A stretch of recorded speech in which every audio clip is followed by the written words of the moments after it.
Il paraît que bientôt, nous irons aux assises nationales de la prorogation de la transition de la refondation du Mali Une véritable lueur d'espoir, si nous y arrivons.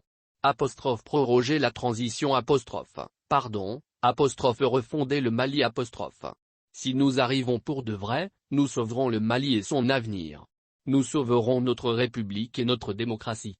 Nous sauverons l'intégrité territoriale et la souveraineté de l'État. Nous nous sauverons, nous-mêmes. Mais hélas, grand-père, arriverons-nous à aller au-delà des jugements partisans, des rancunes et des velléités égoïstes, populistes et rancunières?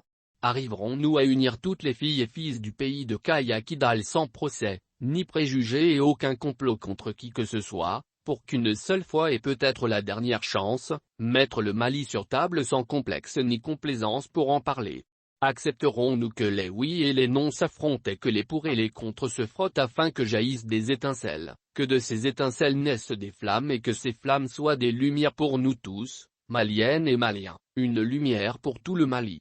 Arriverons-nous, grand-père? Arriverons-nous? Difficile grand-père. Très difficile. La lumière là où l'ignorance a étalé ses tapis, là où l'ego a installé son trône, là où l'émotion et la passion sont devenues les lignes conductrices.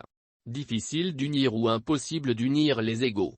Là où la haine, la vengeance et le préjugé ont dominé la sphère, très difficile grand-père. Très difficile.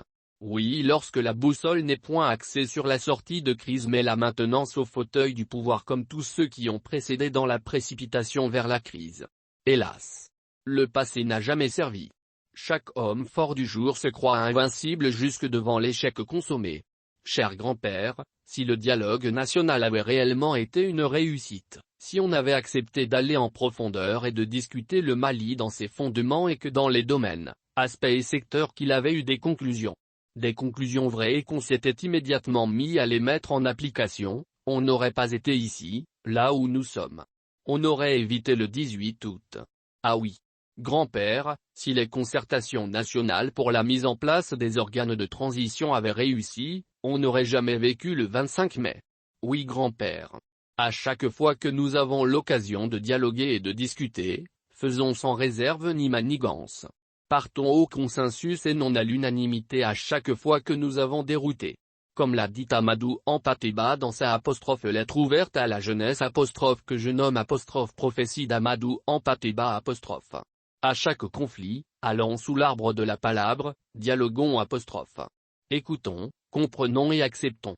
La diversité d'un tapis fait sa beauté. Comme le dit la lettre d'Amadou Hampâté, transformons nos conflits en palabres, réunissons-nous pour discuter.